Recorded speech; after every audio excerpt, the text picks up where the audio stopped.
ഒരു അടിപൊളി വ്യൂ കാണിച്ചിട്ടെ. വാ.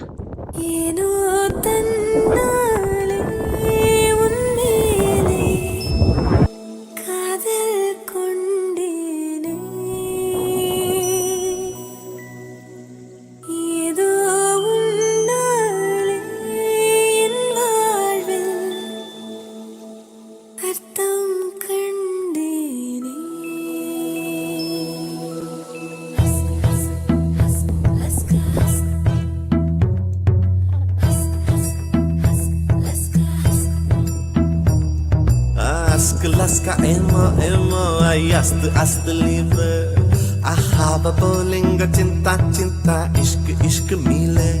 എങ്ങനെയുണ്ട്? നല്ല അടിപൊളി വ്യൂ അല്ലേ? നമ്മുടെ വീടിനടുത്തുള്ള പ്ലേസ് ആണ് കേട്ടോ ഇത്. പല തവണ ഇതിന്റെ തൊട്ടടുത്ത് വരെ വന്നിട്ടും ഞങ്ങള് കാണാതെ പോയ വ്യൂ ആണ് കേട്ടോ ഇത്. ഭയങ്കര കാറ്റായിരുന്നേ, പക്ഷെ തിരിച്ചു പോകാൻ തോന്നുന്നേ ഉണ്ടായിരുന്നില്ല. ഇവിടെ ഇങ്ങനെ പല പല സ്ഥലങ്ങളിലായിട്ട് ഓരോ ചെയർ ഇട്ടിട്ടുണ്ടായിരുന്നേ. ആ ചെയറിൽ ഇങ്ങനെ ദൂരേക്ക് നോക്കിയിരിക്കുമ്പോൾ ഉള്ള ഒരു ഫീല് അമ്പോ അടിപൊളിയായിരുന്നു. അങ്ങനെ കുറെ നേരം അവിടുത്തെ കാഴ്ചകളൊക്കെ കണ്ടിങ്ങനെ നടന്നു. ഇവിടെ ഇങ്ങനെ ഞങ്ങൾ നടക്കുന്ന സമയത്ത് ഡ്രോൺ ആണെന്ന് തോന്നുന്നു കുറച്ചു നേരമായിട്ട് ഇങ്ങനെ വട്ടയിട്ട് പറക്കുന്നുണ്ടായിരുന്നു കേട്ടോ, എന്തൊക്കെയോ നിരീക്ഷിക്കുന്നത് പോലെ. പ്രേമ പ്യാര പ്യാര ഒരു കാതൽ വന്ന മേലെ. അപ്പോ ഇനി നമുക്ക് നെക്സ്റ്റ് വീഡിയോയിൽ കാണാം. Bye bye.